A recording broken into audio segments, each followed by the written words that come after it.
الحمد لله نحمده ونستعينه ونستغفره ونؤمن به ونتوكل عليه ونعوذ بالله من شرور أنفسنا ومن سيئات أعمالنا من يهده الله فلا مضل له ومن يضلل فلا هادي له وأشهد أن لا إله إلا الله وحده لا شريك له وأشهد أن محمدا عبده ورسوله أما بعد فإن خير الحديث كتاب الله وخير الهدي هدي محمد صلى الله عليه وسلم وشر الأمور محدثاتها وكل محدثة بدعة وكل بدعة ضلالة وكل ضلالة في النار. أعوذ بالله من الشيطان الرجيم. بسم الله الرحمن الرحيم. يا أيها النبي قل لأزواجك إن كنتن تريدن الحياة الدنيا وزينتها فتعالين أمتعكن وأسرحكن سراحا جميلا وإن كنتن تريدن الله ورسوله والدار الآخرة فإن اللہ أعد للمحسنات منکن اجرا عظیما. محترم حاضرین،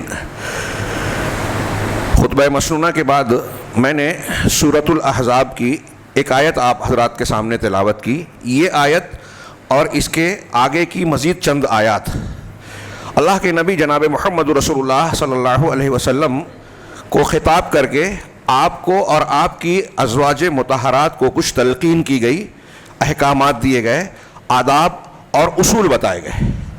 ان آداب و اصول کے ذریعے سے جہاں اللہ کے نبی صلی اللہ علیہ وسلم کی ازواج مطہرات جو مسلمانوں کے لیے مائیں تھیں، امہات المومنین، ان کا اونچا مرتبہ، فضل، درجہ اور اعلیٰ مقام معلوم ہوتا ہے، وہیں کچھ گھریلو اور عورتوں کے لیے بطور خاص کچھ آداب اور احکام بھی معلوم ہوتے ہیں.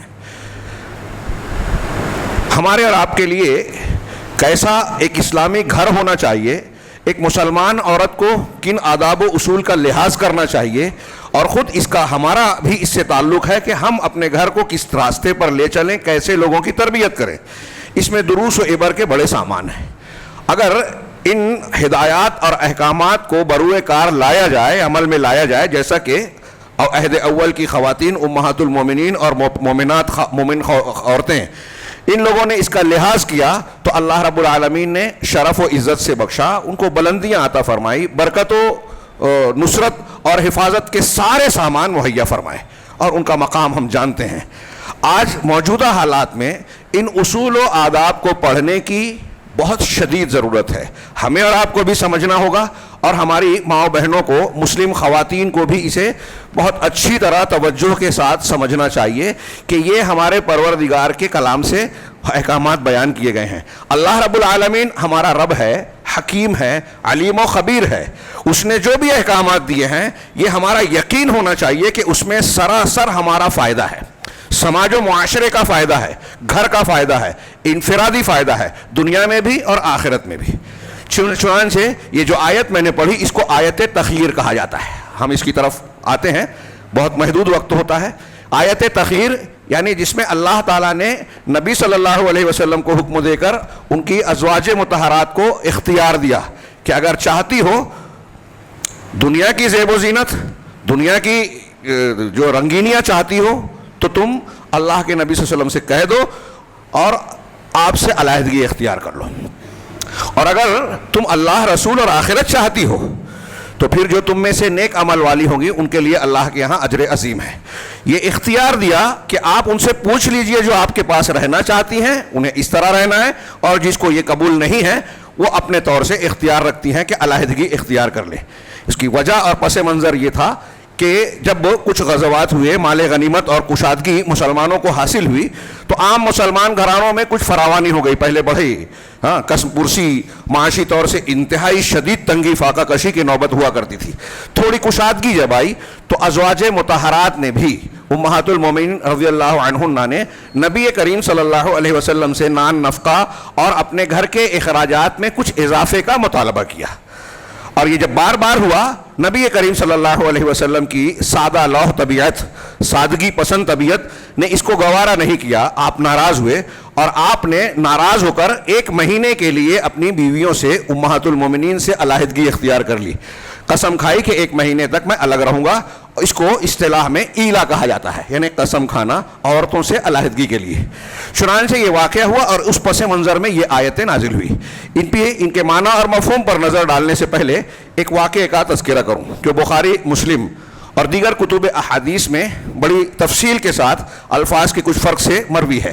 حضرت ابن عباس رضی اللہ تعالیٰ عنہ کہتے ہیں کہ میں حضرت عمر فاروق رضی اللہ تعالیٰ عنہ سے ایک سوال کرنا چاہتا تھا کہ سورہ تحریم میں اللہ تبارک و تعالیٰ نے اللہ کے نبی صلی اللہ علیہ وسلم کی 2 بیویوں کے بارے میں کہا ان تتوبا الی اللہ فقط صغت قلوبکما. ہاں, یہ 2 عورتیں کون تھی جن کے توبہ کا ذکر کیا کہ ان کے دل جھک گئے اور آپس میں ایک دوسرے سے ایسے کام میں معاونت کی جس سے رسول اللہ صلی اللہ علیہ وسلم کو تکلیف پہنچی, ناگوار گزرا, تو توبہ کا حکم دیا گیا. وہ 2 عورتیں کون ہیں؟ کہا میں 1 سال تک انتظار کرتا رہا. حضرت عمر فاروق کی ہیبت کی وجہ سے ان سے یہ پوچھنے کی ہمت نہیں کر سکا. پھر ایسا ہوا کہ آپ حج کے لیے نکلے, امیر المومنین تھے, میں بھی آپ کے ساتھ تھا. حج سے فارغ ہونے کے بعد ایک جگہ حاجت کے پورا کرنے کے لیے حضرت عمر رکے تو میں بھی برتن لے کر کھڑا ہو گیا. جب آ کر آپ اپنا ہاتھ دھلنے لگے, میں ان پر پانی ڈال رہا تھا, تب میں نے سوال کیا کہ امیر المومنین یہ بتائیے کہ اللہ تبارک و تعالیٰ نے یہ جو سورہ تحریم میں ذکر کیا ان تتوبا الی اللہ فقط صغت قلوبکما, یہ کون سی 2 خواتین تھی؟ امہات المومنین میں سے 2 عورتیں تھیں. تو اللہ حضرت عمر فاروق نے کہا کہ ابن عباس وہ عائشہ اور حفصہ تھی. دیکھیے بولنے میں کوئی جھجک محسوس نہیں کہ حفصہ خود حضرت عمر رضی اللہ تعالیٰ عنہ کی بیٹی تھی اور عائشہ اللہ حضرت ابوبکر صدیق کی بیٹی. کہا یہ دونوں تھی رضی اللہ عنہما. پھر اس کے بعد حضرت ابن عباس نے کہا کہ میں سال بھر سے آپ سے یہ پوچھنا چاہ رہا تھا لیکن آپ کی ہیبت کی وجہ سے میں پوچھ نہیں سکا. تو حضرت عمر نے کہا کہ یہ غلط ہے. تمہیں اگر کوئی بات ایسی معلوم ہو کہ مجھے میرے علم میں ہے اور تم پوچھنا چاہتے ہو تو بلا تعمل سوال کرو. دیکھیے یہ علم سیکھنے سکھانے کا کیسا ماحول تھا ان لوگوں میں. اور حضرت ابن عباس نے 1 سال تاخیر کی, اس پر حضرت عمر ان کو گویا تعلیم دے رہے ہیں کہ یہ پوچھنے پاچھنے میں یا علم حاصل کرنے میں اس طرح کی ہیبت کا دخل نہیں ہونا چاہیے, تو میں پہلے ہی پوچھ لینا چاہیے تھا. بہرحال حضرت عمر فاروق نے اپنی بات کو بیان کرنے کے بعد, ان دونوں کا ذکر کرنے کے بعد کہا کہ ہم قریش کے لوگ تھے. پہلے معاملہ ایسا ہوتا تھا کہ قریش کے سماج میں ہم عورتوں کو کچھ زیادہ شمار نہیں کرتے تھے. جاہلیت کے زمانے میں جب کافر تھے تو عورتوں کا کوئی لحاظ نہیں تھا. غور کریں, حضرت عمر کہہ رہے ہیں کہ جاہلی زمانے میں عورتوں کو ہم کسی مشورے میں شریک نہیں کرتے تھے, ان کو کوئی عزت نہیں دیتے تھے.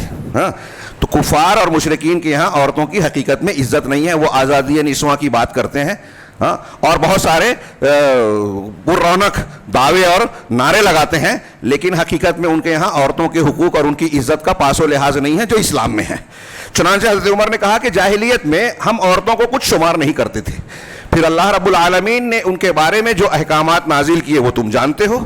ان کو حقوق عطا کیے, وعاشروہن بالمعروف ولہن مثل الذی علیہن, ان کے بھی ویسے ہی حقوق ہیں جیسے ان پر ذمہ داریاں ہیں, مردوں کے لیے ان کے حقوق ہیں.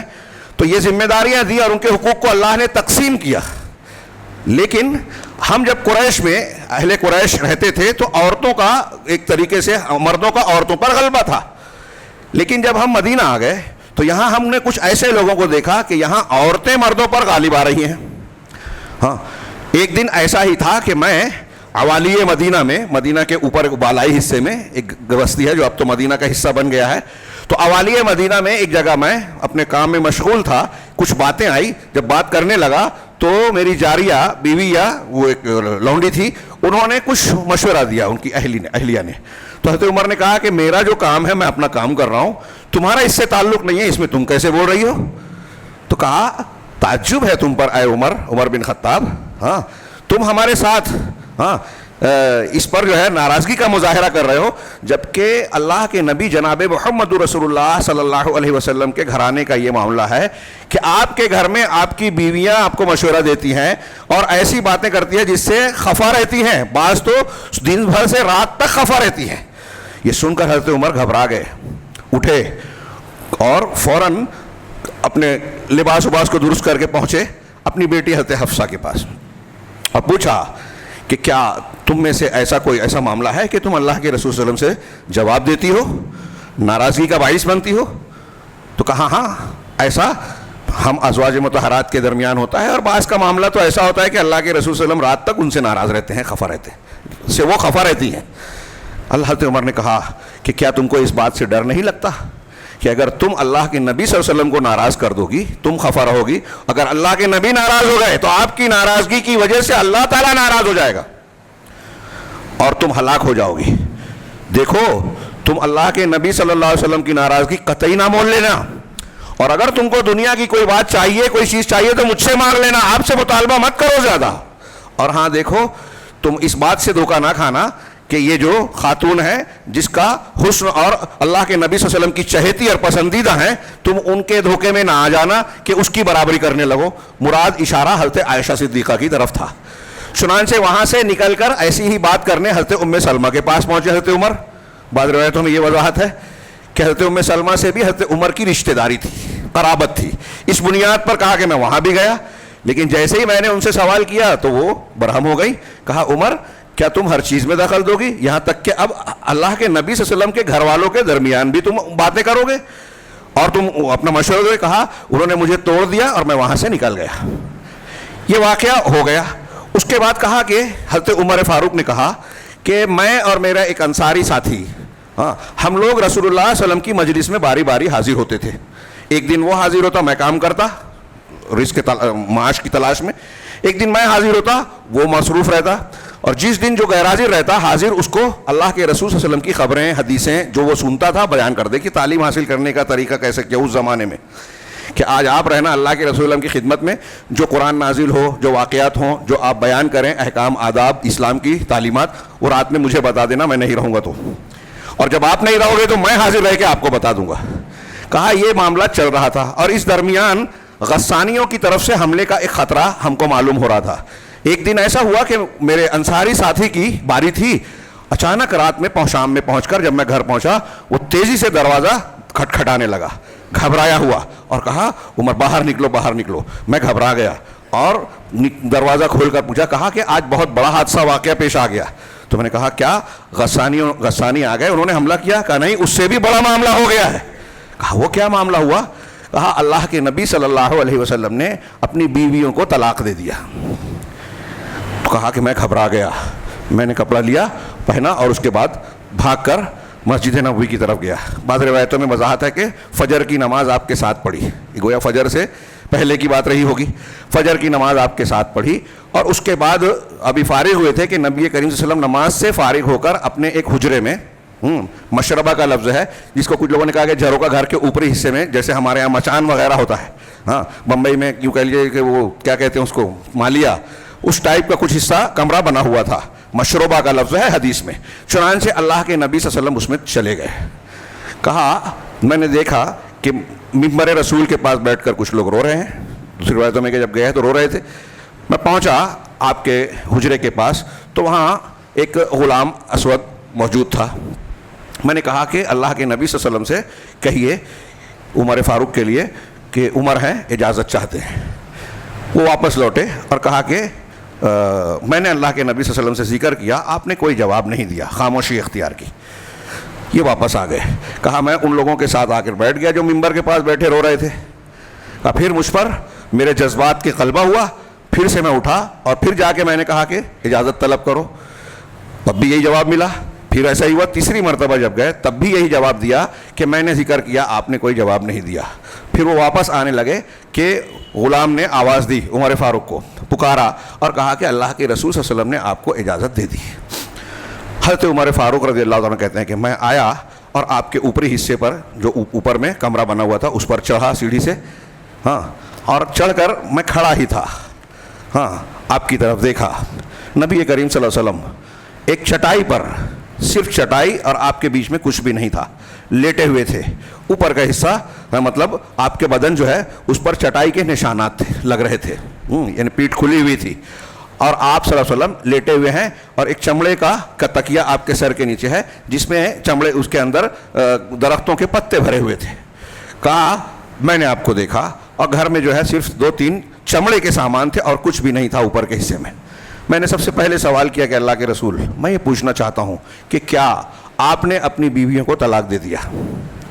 نبی کریم صلی اللہ علیہ وسلم نے کہا نہیں, میں نے طلاق نہیں دیا ہے. حضرت عمر کہتے ہیں اللہ اکبر. ہاں اللہ اکبر کہا اور پھر اس کے بعد آپ نے کہنا شروع کیا, کہا کہ میں نے سوچا کہ اللہ کے رسول صلی اللہ علیہ وسلم سے کچھ انسیت حاصل کروں. آپ غصے میں ہیں, ناراضگی کی حالت میں ہیں, تو پہلے آپ کو کچھ بہلاؤں. چنانچہ میں نے کہا کہ اللہ کے رسول, ہم قریش کے لوگ پہلے عورتوں پر غالب آتے تھے. ہاں ہمارا سماج ایسا تھا کہ ہم عورتوں پر غالب تھے. ہاں وہ ہمارے دباؤ میں رہا کرتی تھی. لیکن جب ہم مدینہ آ گئے تو معاملہ الٹ ہو گیا کہ یہاں کے لوگوں کو دیکھا کہ یہاں عورتیں ان پر غالب ہوتی ہیں اور مردوں کو دباتی ہیں. یہ سن کر جناب محمد رسول اللہ صلی اللہ علیہ وسلم مسکرانے لگے. اور آپ کو ذہن نشین ہونا چاہیے کہ اس وقت رسول اللہ صلی اللہ علیہ وسلم کی زوجیت میں 9 بیویاں تھیں, جن میں سے 5 مہاجرات تھیں, 4 جو ہے وہ دوسرے حضرت صفیہ جیسے یہودیت سے آئی تھیں, اور جویریہ بنو مستلق رضی اللہ عنہ بنو مستلق کی, اور الگ الگ قبیلوں کی. چنانچہ اللہ کے نبی صلی اللہ علیہ وسلم مسکرا بیٹھے. پھر حضرت عمر فاروق رضی اللہ تعالیٰ عنہ نے دوبارہ کہا کہ مجھے ایک مرتبہ ایسا معلوم ہوا, میں اپنی بیوی سے بات کر رہا تھا اور اس نے مجھ سے طعنہ دیا کہ آپ مجھ پر چڑھ رہے ہیں, جبکہ آپ اللہ کے نبی صلی اللہ علیہ وسلم کے گھرانے میں ان کی بیویاں جو ان کو جواب دیتی ہیں اور ناراض رہتی ہیں. کہا میں گیا حفصہ سے, میں نے ایسا کہا, اور پھر یہ بھی کہا کہ تم یہ اللہ کے رسول صلی اللہ علیہ وسلم کو عائشہ جو بہت پسند ہے, ان کی چہیتی ہیں, ان سے تم دھوکہ نہ کھانا. کہا یہ سننے کے بعد رسول اللہ صلی اللہ علیہ وسلم دوبارہ ہنس پڑے, آپ مسکرانے لگے. کہا پھر میں نے جب آپ کے ارد گرد نظر ڈالی, آپ کے بدن پر دیکھا, پیٹھ پر دیکھا کہ چٹائی کے نشان ہیں, چٹائی کے تیلیاں کھل رہی ہیں اور ان تیلیوں کے نشان آپ کی پیٹھ مبارک پر, پشت مبارک پر دکھائی دے رہے ہیں. اور سامان میں بھی صرف 3 سامان نظر آیا, چمڑے کا سامان. ہمیں یہ دیکھ کر مجھے رونا آ گیا, میں رونے لگا. اللہ کے نبی صلی اللہ علیہ وسلم نے آپ کو روتے ہوئے دیکھا تو پوچھا کیوں رو رہے ہو؟ تو حضرت عمر فاروق نے کہا کہ اللہ کے رسول, یہ روم اور فارس کے لوگ یہ دنیا دار ہیں, ہاں یہ اللہ کی عبادت بھی نہیں کرتے, ان کو اللہ نے اتنا نوازا ہے, اور آپ کی یہ حالت ہے. دوسری روایت میں ہے کہ آپ دعا کیجئے پر اللہ کے رسول صلی اللہ علیہ وسلم کہ اللہ تعالیٰ آپ کی امت کو بھی کشادگی عطا فرمائے جیسے یہ روم اور فارس کو ہے. یہ سن کر اللہ کے رسول صلی اللہ علیہ وسلم اٹھ بیٹھے اور کہا کہ تم اب بھی اسی معاملے میں ہو, یہاں شک کر رہے ہو کہ اللہ کے انعام و اکرام کے بارے میں؟ کیا تم اس بات سے خوش نہیں ہو اے عمر کہ یہ دنیا کی نعمتیں, چمکی رنگینیاں, یہ ان کے لیے دنیا میں ہیں اور ہمارے لیے آخرت میں ہے. یہ بہت بڑی نصیحت ہے. ہاں سارا آج کا بہت سارا معاملہ بگاڑ فساد اس بنیاد پر ہے ہمارے مردوں اور مردوں سے زیادہ عورتوں میں کہ وہ دنیا کی زیب و زینت کی طرف فریفتہ ہے, آخرت کو, جنت کو, موت کے بعد کی زندگی کو فراموش کر رکھا ہے. انہیں گلیمر کی دنیا چاہیے, چمک دمک چاہیے, زیب و زینت کا سامان چاہیے, دولت پراپرٹی چاہیے. اسی بنیاد پر پچھلے ہفتے کلیان میں نے خطبہ دیا کہ رمضان میں اللہ نے ہماری تربیت کی کہ ہم پر روحانیت غالب آئے, آخرت اور جنت کو ترجیح دے, اللہ کی نعمت اور مانوی لذتوں کی طرف بڑھے. لیکن ہمارا مزاج اور تربیت ایسی ہو رہی ہے کہ آج ہم پر دنیا کی محبت غالب آ گئی, اور اس میں ایک بہت بڑی وجہ مال کی محبت ہے, اور مال کی محبت کا ایک ذریعہ سودی نظام ہے. میں نے گزشتہ ہفتہ بیان کیا یہاں ازواج مطہرات کے تناظر میں کہ وہ عورتوں کے لیے نمونہ ہے, خواتین میں سب سے اعلیٰ ہے, ہاں ان کا درجہ اونچا, سب سے اونچا مقام ہے. لیکن ہم دیکھتے ہیں کہ وہ بھی انسان تھیں, ان کے یہاں بھی یہ معاملات پیش آئے, ان کی بھی نفسیات اور دنیا کی انسانی فطرت کے تقاضے کی بنیاد پر انہوں نے بھی مطالبات کیے. ہاں یہ ابھی ان کی بات آ رہی ہے. حضرت عمر فاروق رضی اللہ تعالیٰ عنہ نے حضرت اللہ کے نبی صلی اللہ علیہ وسلم کی یہ حالت دیکھی تو آپ رو پڑے کہ آپ کی یہ حالت ہے, گھر میں کچھ سامان بھی نہیں ہے. ہاں ہمارے یہاں کتنے سامان ہوتے ہیں, اس کے باوجود لوگوں کو کم لگتا ہے.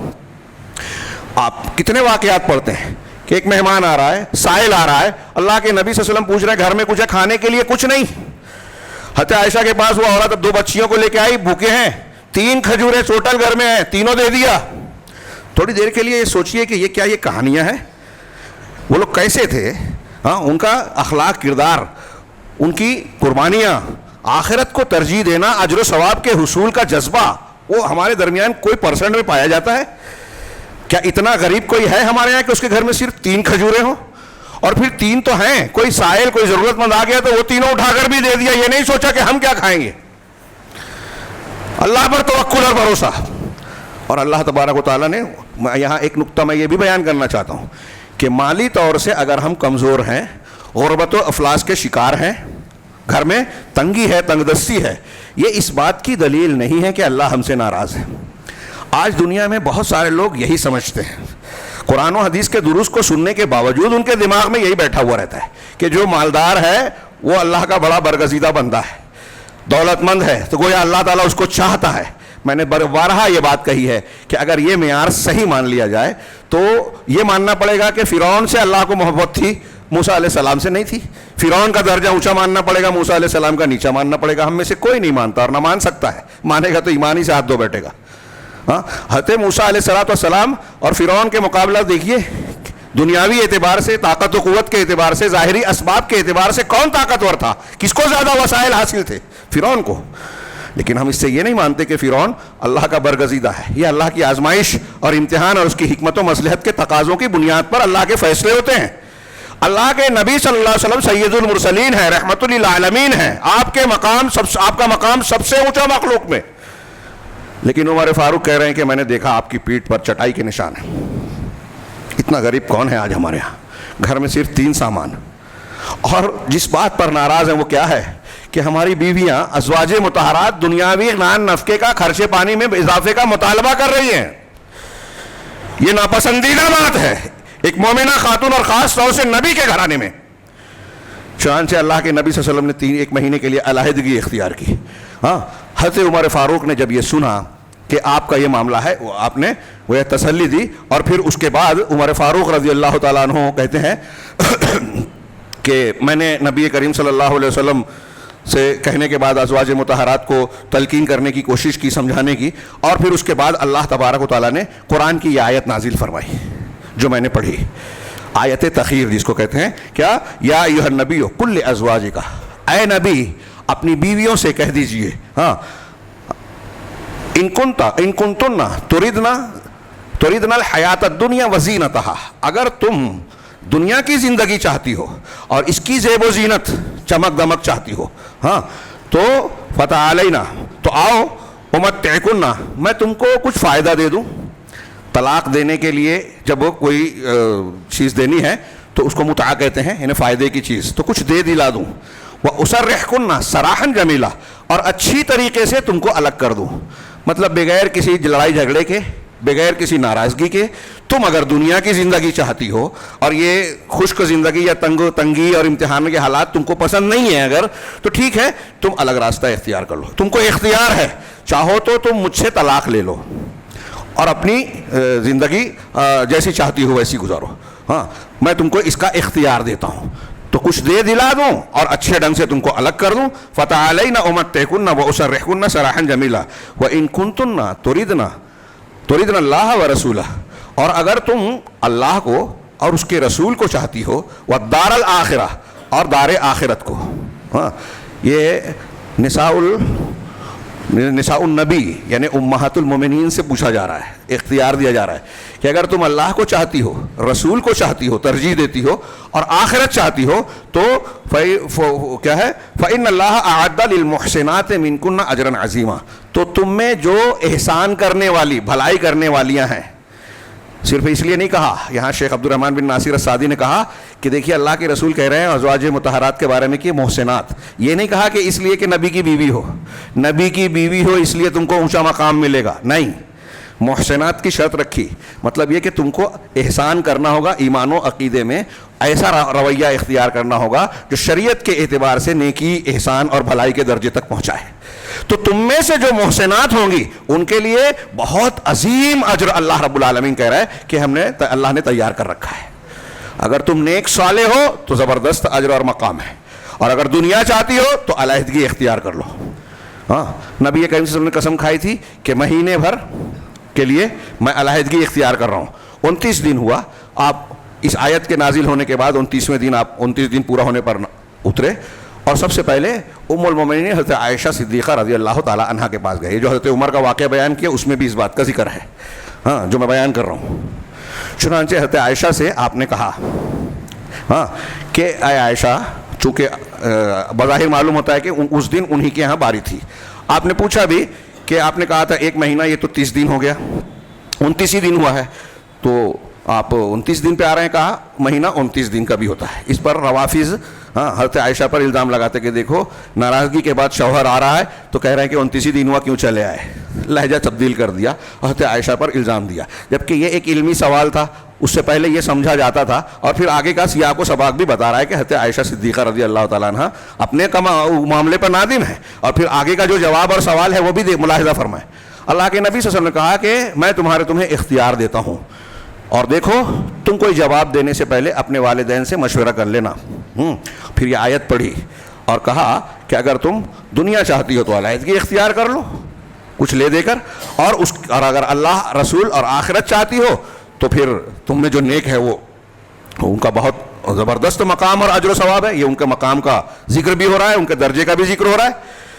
تو حضرت عائشہ صدیقہ رضی اللہ تعالیٰ عنہ کہتی ہیں کہ اللہ کے رسول صلی اللہ علیہ وسلم وہ تو جانتے تھے کہ میرے ماں باپ آپ سے علیحدگی کا مشورہ کبھی نہیں دیں گے, لیکن آپ کی بات سننے کے بعد میں نے کہا کہ یہ کیسی بات کر رہے ہیں آپ, کیا آپ کے بارے میں مجھے مشورے کی ضرورت ہے کہ میں آپ کو چھوڑ کر دنیا کو ترجیح دوں گی؟ ہرگز نہیں, میں اللہ کو, اس کے رسول کو اور آخرت کو چاہتی ہوں. ہاں آخرت کو چاہتی ہوں, اسی کو ترجیح دیتی ہوں. گویا امہات المومنین نے کہا کہ دنیاوی تنگ دستی یا اللہ اور آخرت کی کامیابی کے لیے, اللہ کی محبت کے لیے جو بھی پریشانی مصیبت آئے گی ہم اسے اس کا سامنا کرنے جھیلنے کے لیے تیار ہیں. ہاں آج بہت سارے گھرانوں میں کچھ خواتین ہوتی ہیں جو مرد کی یا گھر کے لوگوں کی نشیب و فراز کے ہر حالت میں ساتھ دیتی ہیں, لیکن بہت ساری جگہوں پر یہی جھگڑا ہوتا ہے, چاہے وہ دکھائی نہ دے کہ گھر میں خرچہ پانی کم ہے, پڑوس میں دوسرے گھروں میں چمک دمک نظر آ رہی ہے, کھانے پینے کے سامان, اسباب, مشینیں, fridge, T V, washing machine, یہ سبب وہ سبب, تو ہمارے ہاں جو عورتوں میں حرص پیدا ہو جاتی ہے کہ ان کے گھر میں یہ ہے, ہم تو محروم ہیں, ہم تو برباد ہو گئے, مجھے فلاں جگہ سے مالدار گھرانوں سے رشتہ آیا تھا لیکن یہ دین دیکھ کر ہمارے ابا نے یہاں ہمیں دے دیا, یہاں دولت پیسہ گھومنا پھرنا رنگ رلیاں والا معاملہ سامان نہیں ہے. یہ دنیا داری ہے.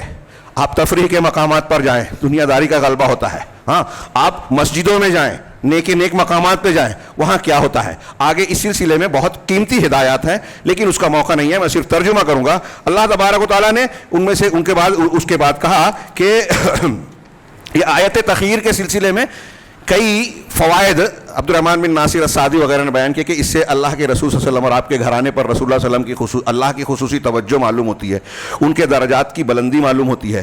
اس واقعے سے, اس پورے معاملے سے یہ بھی پتہ چلتا ہے کہ ازواج مطہرات کا مرتبہ کیا ہے. اگرچہ بشری تقاضے سے انہوں نے مطالبہ کیا لیکن بعد میں جب اختیار دیا گیا تو حضرت عائشہ نے جو جواب دیا وہی جواب ہر بیوی نے دیا. ایک بیوی نے بھی اللہ کے رسول صلی اللہ علیہ وسلم کے ازواج مطہرات میں سے ایک نے بھی یہ نہیں کہا کہ ہم کو طلاق دے دیجئے, دنیا کی رنگینیاں اور کشادگیاں چاہیے. سب نے کہا ہم اللہ, اس کے رسول اور آخرت کو چاہتی ہیں. یہ ہمارے لیے, ہماری خواتین کے لیے نمونہ ہے کہ ایک مومنہ خاتون کو آخرت کو ترجیح دینے والا ہونا چاہیے. دنیا کے مقابلے میں آخرت کو ترجیح دے میں, اللہ اور اس کے رسول کو ترجیح دے میں, یہ بہرحال ختم ہو جانے والی چیز ہے. ہاں اور چمک دمک دکھائی دیتی ہے, یہ حقیقی لذت ہے بھی نہیں. ایک آدمی کو آج ہم دیکھتے ہیں, مسائل آتے ہیں, خبریں پڑھیے کہ مالدار اور کروڑ پتی لوگ بھی خودکشیاں کر رہے ہیں. سونے کے لیے نیند کی گولیاں, نشے کا سہارا لیتے ہیں تب بھی نیند نہیں آتی. ڈاکٹروں کے پاس جاتے ہیں سائیکالوجیکل کہ دولت بہت ہے, سب کچھ خرید سکتے ہیں, لیکن چین سکون نہیں ہے, اطمینان نہیں ہے. دنیا میں سب سے بہترین لذت ایمانی لذت ہے, نیکی کی لذت ہے. میں نے کل کلیان میں خطبے میں شروعات کی کہ دنیا کی سب سے بڑی نعمت قرآن و حدیث کی روشنی میں علماء نے بتائی اللہ کی معرفت ہے, اس کے اسماء و صفات کی جانکاری. سب سے بہترین اور اعلیٰ نعمت لذت والی, جو چکھے گا وہی جانے گا, بولنے سے سمجھ میں نہیں آتا, اللہ کی معرفت. آخرت میں جنت میں جو لوگ چلے جائیں گے, جنتیوں کو بہت ساری اعلیٰ ترین نعمتیں ملے گی جس کا تصور ہم نہیں کر سکتے. لیکن اہل جنت کے لیے سب سے اعلیٰ نعمت کیا ہوگی؟ اللہ کا دیدار. یہ قرآن حدیث کہتی ہے, بخاری مسلم کی, میں نے بیان کیا ہے تفصیل سے. یہ لذت جو ہے نا, یہ جو چکھے گا وہ محسوس کرے گا, اور اس لذت سے بڑھ کر پوری دنیا مل جائے ہیچ ہے, کوئی ماں کا معنی نہیں رکھتی. اور آج افسوس کی بات ہے کہ ہمارے مرد, ہماری خواتین ان لذتوں یا دنیا کی چمک دمک کے پیچھے بھاگ رہی ہیں, اتنی دور تک بھاگ رہی ہیں کہ چلو یہ سمجھ میں آتا تھا کہ بھائی کوئی غلط کام کر بیٹھے آپسی سماج اور معاشرے میں, غیبت, چغلی یا چوری, رشوت, سود خوری کبھی کبھی ہو جاتا ہے آدمی برا سمجھ کے, یہ گناہ ہے, یہ بھی ایک مومن سے نہیں ہونا چاہیے. لیکن اس درجہ کہ دنیا کے چکر میں غیروں سے تعلق قائم کیا جائے, ان سے نکاح کیا جائے, اپنا ایمان برباد کر دیا جائے, اپنے بچوں کے مستقبل پر نہ سوچے کہ ہم اس میں جا رہے ہیں, ہم سے جو اولاد پیدا ہوگی مشرکین اور کفار کے یہاں وہ کہاں جائیں گی, ان کو کیا اپنی عزت کا خیال ہے, اپنے ایمان اور آخرت کا خیال ہے, اپنے گھر اور باپ کے غیرت کو تماچا مار رہی ہیں اور پوری قوم کے کو بے غیرتی کے جو ہے کا سامنا کرنے پر مجبور ہو کر رہی ہیں. یہ چھوٹی بات ہے. آج یہ خبریں اس میں صحیح اور غلط جو ہے وہ سب جانے دیجئے, ایک واقعہ بھی ہو رہا ہے تو ہمارے لیے شرم کی بات ہے. اس بات کی دلیل ہے کہ ہمارے یہاں تربیت نہیں ہے. میں اکثر بار بار کہا کرتا ہوں کہ ہمارے یہاں بہت لوگ رپورٹیں چھپواتے ہیں, فوٹو چھپواتے ہیں, اتنی بڑی کانفرنس, عالمی کانفرنس, دین کا اتنا کام کر رہے ہیں, ہاں لوگ جماعتوں میں چل رہے ہیں, اسلامی حکومت کے قیام کی بات کر رہے ہیں, نئی نئی تنظیمیں بنا رہے ہیں, اور ہمارے سماج اور معاشرے کا کیا حال ہے؟ دین ہمارے گھروں اور اعمال میں کتنا ہے؟ ہاں ہمارے گھروں میں اعمال میں کتنا ہے؟ ہمارے بچے اور بچیاں آخرت کو ترجیح دینے والے ہیں دنیا کو. اس سے پتہ چلا کہ ہم یہ سارے جو جھمیلے پھیلا رکھے ہیں اور خوش فہمی میں مبتلا ہے کہ دین کا بہت کام کر رہے ہیں, ہو رہا ہے, دین کا کام وام نہیں ہو رہا ہے. بلکہ میں تو اکثر یہ کہا کرتا ہوں کہ غلط دین کی تشہیر ہمارے بگاڑ کی ایک بڑی وجہ ہے. یہ صوفیت, رافضیت کے اثرات جو ہمارے دین پر آئے ہیں اور جو فضائل بتائے جاتے ہیں جھوٹے قسم کے, جھوٹی روایتوں کے حوالے سے کہ ایسا کر لیا تو اتنی فضیلت, اتنے گناہ معاف, اتنے فرشتے آپ کے لیے دعا کرتے رہیں گے, اس کا یہ نتیجہ ہے کہ ایک آدمی بیٹی کا حق مارتا ہے, بہن کے ساتھ ظلم کرتا ہے, بیوی کے ساتھ زیادتی کرتا ہے, اور سمجھتا ہے کہ میں 2 رکعت پڑھ لوں گا, فلاں ذکر کر لوں گا, گناہ معاف ہو جائے گا. یہ غلط دین کا نتیجہ ہے. ہمارے یہاں جو ہم ممبر پہ کھڑے ہو کے بہت رسوخ سے کہہ رہے ہیں اسلامی تعلیمات کی روشنی میں کہ دنیا میں اسلام نے, مذہب اسلام نے عورتوں کو جو عزت دیا, جو حقوق دیے ہیں, جو مقام و مرتبہ عطا فرمایا ہے, وہ کسی دین نے نہ دیا ہے نہ دے سکتا ہے. یہ ہوائی بات نہیں ہے, حقیقی زمینی حقیقت ہے. ہاں لیکن ہمارے جو سماج اور معاشرے کا حال ہے وہ بالکل الٹا ہے. ہاں آج ہمارے یہاں, میں اکثر ایک بات کہتا ہوں, پھر سے دہرا رہا ہوں کہ عقیدہ جو اصل بنیاد ہے, انسان کے ذہن و دماغ کو دین پر ثابت قدم بناتا ہے, اس پر محنت ہی نہیں ہے. ہمارے یہاں بہت سارے لوگ, ابھی میں منبر رسول سے کہہ رہا ہوں, میرا اپنا مشاہدہ یہ کہتا ہے کہ دوسروں کی تو چھوڑیے, دیوبندی بریلویوں کے یہاں تو شرک و تصوف کا اور شیعت کے راستے کے اثرات پائے جاتے ہیں, کھلے کھلے شرک پائے جاتے ہیں. کسی کو برا لگے لیکن یہ حقیقت ہے. ہاں ہمارے یہاں بہت سارے لوگ جو اپنے آپ کو اہل الحدیث کہتے ہیں اور جن کے بارے میں دنیا میں غیروں کا بھی اعتراف ہے کہ ان کے یہاں شرک اور بدعت نہیں پائے جاتے. آج میں ایسا دیکھ رہا ہوں کہ بہت سارے اہل الحدیث میں کلمات میں, باتوں میں بعض شرکیہ باتیں پائی جاتی ہیں. کچھ ایسی باتیں کہتے ہیں, کرتے ہیں جس کا تعلق عقیدے سے ہے اور صحیح عقیدے کے خلاف ہے, اور سمجھتے ہیں کہ ہم بڑے علامہ ہیں. علماء پہ تنقید کرتے ہیں, دروس, درس قرآن, درس حدیث کو غیر ضروری سمجھتے ہیں. یہ جو ہم نے غیر ضروری سمجھا ہے نا, اپنی بچوں کو مسجد سے, دروس سے, علماء سے دور کیا ہے, یہ اس کا نتیجہ بھگت رہے ہیں. مانے یا نہ مانے, اب اس کا علاج کیسے کریں گے آپ؟ ہاں لوگوں نے, میں 12 پہلے کہا کہ ہمارے یہاں لوگوں نے کہہ دیا کہ مسجد جانے سے, عورتوں کے مسجد جانے سے فتنہ ہوتا ہے, عیدگاہ میں ان کا انتظام نہیں, عورتوں مسجدوں میں انتظام نہیں. ہاں دین نہیں جانتی وہ. اب وہ جا رہی ہیں کالج, بازار جاتی ہیں, گناہ کے مقامات پر, پارک میں, تفریح میں, وہاں لوگ بولیں کہ یہ ضرورت ہے, تقاضا ہے. ہاں میں نے ایسے لوگوں سے سنا کالج میں ادھر ادھر دوسری کچھ الٹی سیدھی حرکتیں تو کہتے ہیں کہ یہ عمر کا تقاضا ہے, ہو جاتا ہے. تو دنیا کے لیے آپ سب کچھ گوارا کر رہے ہیں, دین کے لیے آپ کو موقع ہی نہیں ہے. تحقیر کی نگاہ سے دیکھتے ہیں دینی تعلیم کو, علماء کو, مسجد کو غیر ضروری سمجھتے ہیں, تو یہی نتیجہ آئے گا جو آ رہا ہے. یہ آپ کا اپنا جرم ہے جس کے نتائج ہم بھگت رہے ہیں, پوری قوم بھگت رہی ہے اور لوگ ہنس رہے ہیں. ہاں عورتوں کو مسجد جانے سے تو روک دیا, کوئی ایک مفتی فتویٰ دے کہ بھائی وہ غیر مسلموں سے شادی کر رہی ہیں, اختلاط ہو رہا ہے تو کالج جانا حرام ہے, منع کر دیا جائے. کسی نے فتویٰ دیا, ہمت ہے کسی میں؟ چیخ و پکار مچ جائے گی. مسجد سے منع کر دینے میں مسلک کا اختلاف سمجھا جاتا ہے. آج پرسنل لا, جب حکومت نے جو ہے تھوڑے معاملات اٹھانے شروع کیے تو مسلم پرسنل لا بورڈ نے جھٹ سے بیان دے دیا, چونکہ پیلے طلاق کے معاملے میں حلالے میں بھگت چکے تھے, جھٹ سے بیان دے دیا کہ ہم نے عورتوں کو روکا کہاں ہے. میں نے کہا کہ خواتین اس کو نوٹ کریں, ہماری احناف کے یہاں کی خواتین بھی جانیں کہ ابھی ان کے علماء نے بھی کہا کہ روکا نہیں ہے. آپ اجازت مانگے تو کسی کو اختیار نہیں ہے کسی شوہر کو کہ وہ روک دے. ہاں عورت کا گھر میں نماز پڑھنا افضل ہے, بالکل صحیح بات ہے, لیکن اگر عورت یہ اجازت مانگے شوہر سے, شوہر کو اجازت لینا چاہیے کہ میں مسجد جانا چاہتے ہوں تو وہ روک نہیں سکتا. یہ اللہ کے رسول صلی اللہ علیہ وسلم کی پائنڈنگ ہے, پابندی ہے. ہاں وقت زیادہ ہو رہا ہے. میں نے جو اشارے کیے ہیں اس تناظر میں اللہ کے رسول صلی اللہ علیہ وسلم کے گھرانے کے متعلق اللہ تعالیٰ کا یہ حکم ہے, دنیا چاہیے تو آؤ الگ کر دو. اللہ اور آخرت چاہیے, رسول چاہیے, تو پھر تم میں جو نیک لوگ ہیں ان کے لیے اللہ نے اجر عظیم تیار کر رکھا ہے. ہاں آگے جو احکامات ہے کہ یا نساء النبی, یا نساء النبی من یأتی منکن بفاحشۃ مبینہ یضاعف لها العذاب ضعفین, اے اور نبی کی بیویوں تم میں سے جو کھلی ہوئی بے حیائی کا ارتکاب کرے گی. ہاں کھلی ہوئی بے حیائی سے مراد گناہ کا کام. ہاں شیخ صلاح نے لکھا کہ الفاحشہ زنا کے معنی میں, اور فاحشہ نکرہ ہو تو گناہ اور برائی کے معنی میں. کیلانی صاحب نے لکھا یہاں فاحشہ مبینہ سے مراد زنا ہے, کوئی بھی معنی لے میں. ہاں اللہ کے نبی صلی اللہ علیہ وسلم کی ازواج مطہرات سے فاحشہ مبینہ ناممکن تھی. جیسے کوئی نبی شرک نہیں کر سکتا, لیکن اللہ نے کہا قرآن میں کہ اگر آپ بھی شرک کریں گے تو آپ کے سارے گناہ برباد ہو جائیں گے. ایسے ہی یہاں ازواج مطہرات کے تعلق سے کہا گیا کہ تم میں سے جو کھلی بے حیائی یا گناہ کا کام کرے گا تو اس کے لیے دوسروں کے مقابلے میں دوہرا عذاب دیا جائے گا. اس سے پتہ چلا جن کے درجات بلند ہوتے ہیں ان کی پکڑ بھی زیادہ سخت ہوتی ہے. ہاں بڑے لوگوں کی چھوٹی غلطیاں بھی بڑی ہو جاتی ہیں تو تم کو ڈبل عذاب دیا جائے گا. وَكَانَ ذَلِكَ عَلَى اللَّهِ يَسِيرًا, اور یہ اللہ کے لیے کوئی مشکل نہیں ہے, آسان سی بات ہے. ہاں وَمَن يَقْنُتْ مِنكُنَّ لِلَّهِ وَرَسُولِهِ وَتَعْمَلْ صَالِحًا, اور تم میں سے جو اللہ اور اس کے رسول کی فرما برداری کرے گی اور نیک عمل کرے گی, نیک صالح عمل کرے گی, نُؤْتِهَا أَجْرَهَا مرتين, تو ہم اس کا اجر بھی 2 مرتبہ دیں گے. وَأَعْتَدْنَا لَهَا رِزْقًا كَرِيمًا, اور اس کے لیے بڑی کرامت اور عزت والا رزق ہم نے تیار کر رکھا ہے جنت میں. یعنی جیسے ڈبل عذاب ہوگا ڈبل اجر و ثواب بھی ملے گا اگر نیکیاں کی. یہاں یہ بھی نوٹ کیا جائے کہ نبی کی بیویوں کی فضیلت صرف اس لیے نہیں ہے کہ نبی کی بیویاں ہیں, پہلے بھی کہا کہ تم میں جو محسنات ہو, اور یہاں کہا جو عمل نیک عمل کرے, ایمان والی ہو اور نیک عمل کرتی ہو, ہاں اللہ اور اس کے رسول کی اطاعت کرے. صرف بیوی ہو جانا کافی نہیں ہے, اسی لیے کسی خاندان سے رشتے سے تعلق رکھنا ہم فخر کرتے ہیں, یہ فخر کی بات نہیں ہے. ایمان کا ہونا, اللہ اور اس کے رسول کی اطاعت و فرما برداری کا ہونا, یہ اللہ کے یہاں مکرم بناتا ہے. تم کو اجر و ثواب بھی دوہرا ملے گا. ہاں ظاہر سی بات ہے کہ ان آیتوں کی روشنی میں آپ غور کیجئے کہ اللہ تعالیٰ ازواج مطہرات کو, نبی کے خانوادے کو صاف کر رہا ہے.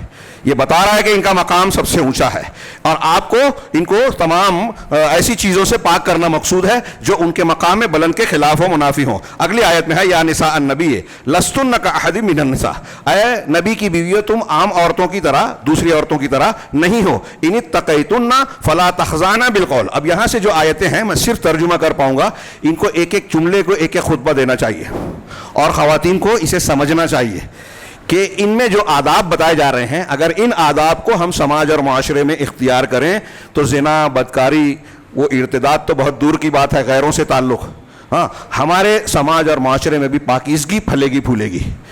زنا, بے حیائی, بدکاری کے مقدمات اور اعمال یہ ختم ہوں گے, جس کی شدید ضرورت ہے. ایک یہ بھی ابھی ہمارے یہاں نکاح اور شادیاں ہو رہی ہیں. شادی اور نکاح تو ہم اسلام کے نام پہ کرتے ہیں, دوسرے چیزوں کی طرح عادت کے طور پہ, لیکن اس میں کیا حکمتیں ہیں, کیا احکامات ہیں, کیا باریکیاں ہیں, کن چیزوں کا شرعاً لحاظ کرنا چاہیے, یہ ہم نے رسم کے طور پہ کنارے کر رکھا ہے.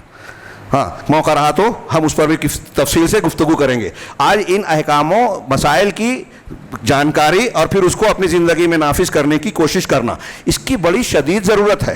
ہمارے چلانے سے کہ مسلم لڑکیاں ایسا کر رہی ہیں, بھٹک رہی ہیں, ان کو شکار کیا جا رہا ہے, ان کے خلاف سازشیں ہو رہی ہیں, بالکل صحیح بات ہے, لیکن ان سازشوں سے وہ سازشیں ہمیشہ رہی ہیں, کوششیں ہمیشہ رہی ہیں, لیکن جب عقیدے کے بنیاد پر صحیح تعلیم و تربیت ہمارے سماج اور معاشرے کی ہو تو دنیا کی کتنی بڑی بھی سازش ہو, کتنی بھی قیمت لگا کے لوگ ایمان خریدنا چاہیں, ناکام ہوتے تھے. ہاں روم کے بادشاہ نے ایک صحابی کو قیمت لگائی تھی نا کہ میں آدھی سلطنت دیتا ہوں, ہاں اپنا دین چھوڑ کے ہمارے مذہب میں عیسائیت میں آ جاؤ. کیا کہا تھا عبداللہ بن حذافہ نے, آدھی سلطنت, تو پوری سلطنت بھی دے دے تب بھی میں ایک بال برابر بھی اسلام اور اللہ کے رسول صلی اللہ علیہ وسلم کی دین سے پیچھے نہیں ہٹوں گا. پوری سلطنت.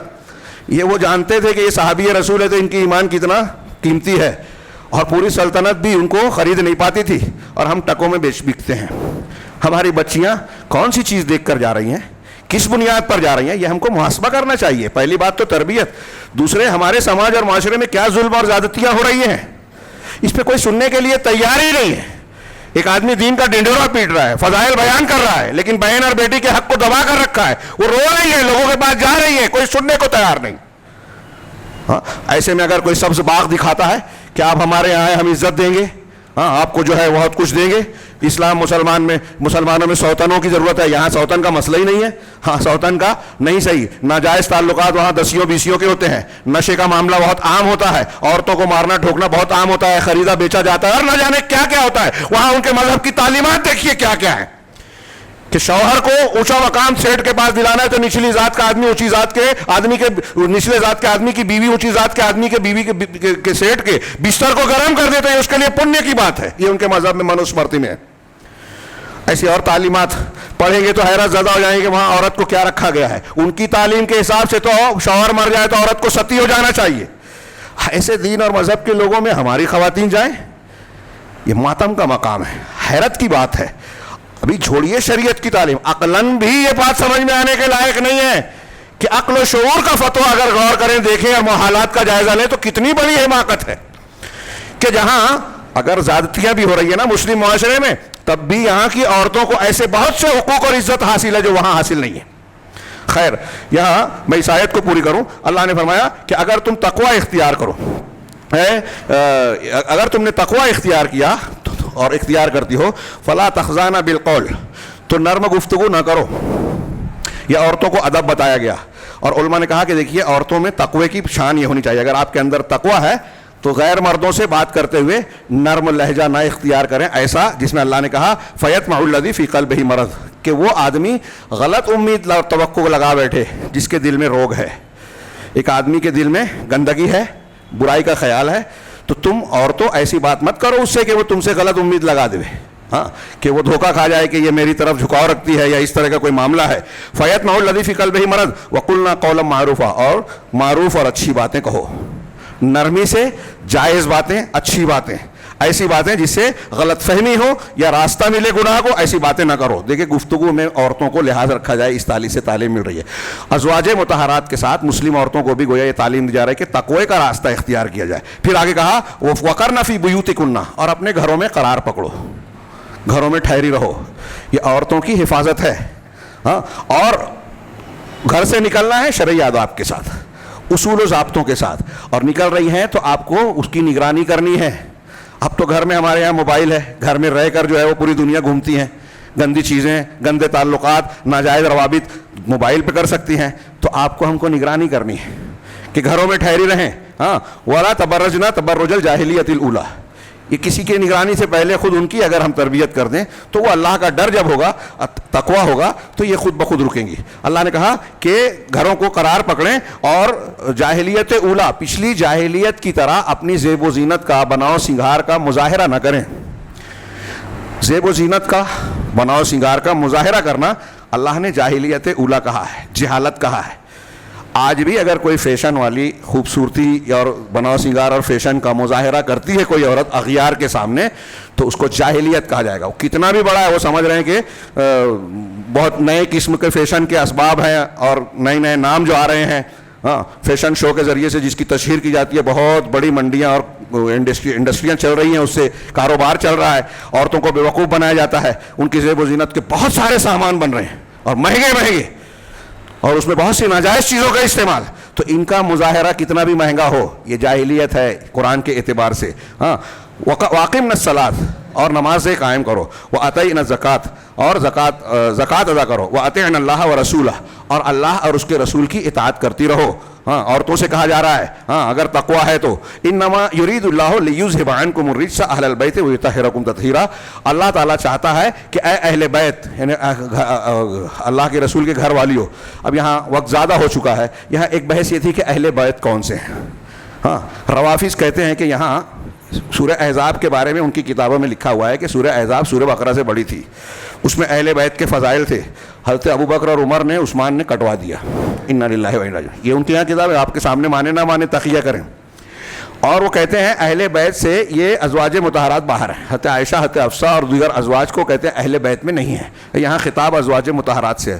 تو شیعہ کہتے ہیں کہ یہاں قرآن میں ابو بکر اور عثمان نے کاٹ دیا تھا اپنے دور میں, جبکہ اللہ تعالیٰ نے قرآن میں حضرت موسیٰ علیہ الصلوۃ والسلام کی بیوی سے جو ان کا خطاب ہے, ہاں, اذ قال لأہلہ امکثوا, جب اپنے اہل سے حضرت موسیٰ نے کہا کہ ٹھہرو, میں آگ دیکھ رہا ہوں طور پہ, یا تو آگ لاتا ہوں یا رہنمائی لے کے آتا ہوں. اپنی بیوی کو اہل کہا. ہاں حضرت لوط علیہ الصلوۃ والسلام کے تذکرے میں سورہ ہود میں غالباً اہل بیت حضرت ابراہیم علیہ الصلوۃ والسلام کی بیوی کو کہا. تو وہاں لوگ کہتے ہیں کہ حضرت ابراہیم، وہ شیعہ کہتے ہیں کہ حضرت ابراہیم کی وہ رشتہ دار تھی، اس اعتبار سے اہل بیت کا. تو جو دور کا رشتہ دار ہے وہ اہل بیت تو بیوی نہیں ہوگی. بیوی کو اہلیہ کہا ہی جاتا ہے. اہلیہ گھر والی، اردو میں بھی بولتے ہیں گھر والی. گھر بیوی اور شوہر سے ہی بنتا ہے. کتنی حماقت کی بات ہے. اس کی دلیل کیا دیتے ہیں کہ اللہ کے رسول سے ایک روایت ثابت ہے کہ حضرت ام سلمہ اور دوسرے لوگوں، 4 لوگ چادر پکڑی اور اللہ کے رسول نے کہا فاطمہ، علی، حسن، حسین کو چادر کے نیچے بلایا اور کہا کہ یہ میرے اہل بیت ہیں. یہ میں شارٹ میں اپنے الفاظ میں بیان کر رہا ہوں. تو حضرت ام سلمہ نے کہا بھی کہ میں بھی نیچے ہوں. کہا تم اپنی جگہ ٹھیک ہو. تو شیعہ کہتے ہیں کہ دیکھو حضرت ام سلمہ کو آپ نے باہر ہی رکھا، روک دیا، اور ان فاطمہ، علی کو چادر کے نیچے بلایا اور حسن حسین کو، مطلب یہ اہل بیت ہیں، باہر والے نہیں ہیں. تو اس حدیث کے اعتبار سے اللہ کے رسول صلی اللہ علیہ وسلم بھی تو باہر ہی تھے. ہاں، جس کا گھر ہے وہی گھر میں نہیں ہے. اور جس طرح اللہ کے رسول باہر تھے اس طرح ازواج مطہرات بھی اسی مقام پہ تھی. گھر بنتا ہے میاں بیوی سے، پوری دنیا میں مانا جاتا ہے. چونکہ بیٹی کا گھر اس کے داماد، اس کے اپنے بیٹی کا گھر اس کے کیا کہتے ہیں سسرال اور اس کے رشتے میں جو شمار کیا جاتا ہے. اس لیے اللہ کے رسول صلی اللہ علیہ وسلم نے تنبیہ کی کہ فاطمہ اگرچہ میری بیٹی ہیں، علی کی بیوی ہے، لیکن وہ میرے اہل بیت سے الگ نہیں ہے. اس لیے وضاحت کی ضرورت پیش آئی کہ یہ بیٹی ہے لیکن میرے اہل بیت ہیں. یہاں بتانے کی بیویوں کو بتانے کی ضرورت نہیں تھی. یہ قرآن کہہ رہا ہے اہل بیت. تو بہرحال مختصر یہ کہ ازواج مطہرات اہل بیت میں شامل ہے. اور اللہ کہہ رہا ہے اس آیت میں کہ اللہ ان سے کیا چاہتا ہے ان احکامات سے، کہ تم سے گندگی کو دور کر دے، برائیوں کو ختم کر دے اور پوری طریقے سے صاف ستھرا بنا دے. نجاست اندر کی ہو یعنی عقیدے کی، اس کی وہ بھی صاف ہو، تطہیر باہر کی بھی کر دی جائے. اس کے بعد اللہ تبارک و تعالیٰ نے جو ہے جو آگے احکامات بیان کیے ہیں اس میں بھی آپ دیکھیں گے کہ اللہ کے نبی صلی اللہ علیہ وسلم کے خانوادے کو جو احکامات دیے گئے ہیں کہ جب تم گھر سے نکلو تو اپنے اوپر چادریں ڈال دو، ہاں خمر ڈال لو، یعنی آپ کے گلے، گردن، سینہ یہ چیزیں ظاہر نہیں ہونا چاہیے، جسم کے نشے و فراز ظاہر. یہ جو آداب اور احکام بیان کیے گئے ہیں اگر ان کا لحاظ سماج اور معاشرے میں گھروں میں کیا جائے تو برائیوں کے، بدکاری کے، بے حیائی کے دروازے بہت حد تک بند ہو جاتے ہیں. لیکن آج ہمارے یہاں نہ صرف یہ کہ ان پہروں کو ہم نے ہٹا دیا، ان احکامات کو ہم جانتے ہی نہیں ہیں، جاننا چاہتے نہیں ہیں، جان جائے تو عمل کرنا نہیں چاہتے. اس سے بڑھ کر جو ہے ہمارے یہاں موبائل اور ایسی چیزیں پیدا ہو گئی ہیں. اور سازشیں کیسی ہے کہ آپ کسی عالم کے واعظ کو، کسی قرآن کی قرأت کو سننے کے لیے آپ کو لگاتے ہو تو اس پر جو ہے اس قرآن کی قرأت اور قاری کی قرأت کے ساتھ ساتھ کئی ننگی ساری تصویریں آ جاتی ہیں. نہ چاہتے ہوئے بھی آدمی کی نگاہوں سے گزرتا ہے، خواتین کی نگاہوں سے گزرتا ہے، اور یہ چیز ان پر، ان کے ذہن و دماغ پر اور آگے چل کر ان کے اخلاق پر اثر ڈالتی ہے. جس طرح سے مضبوط سازش ہو رہی ہے اس طریقے سے، اسی اعتبار سے ہمارے فکر ہونی چاہیے کہ ہم گھروں میں مضبوط تربیت کریں. اور یہ قرآن کی آیتیں، یہ احکامات ہماری تربیت کے لیے ہی اللہ نے نازل فرمائے، قیامت تک کے لیے ہمارے فائدے کے لیے. اللہ سے دعا ہے کہ وہ ان احکامات اور دین کے ان باتوں کو سمجھنے کی اور اس پر عمل کرنے کی ہمیں توفیق عطا فرمائے، اور اس کے ذریعے سے ہمارے سماج اور معاشرے کو تحفظ عطا فرمائے، دنیا میں بھی اور آخرت میں بھی ہمیں کامیابی سے نوازے. اقول قولی ھذا واستغفر اللہ وسائر المسلمین وصلی اللہ علی نبینا محمد. بارک اللہ لنا ولکم فی القرآن المجید ونفعنا وإیاکم بالآیات والذکر الحکیم. انہ تعالی جواد کریم ملک بر رؤوف رحیم.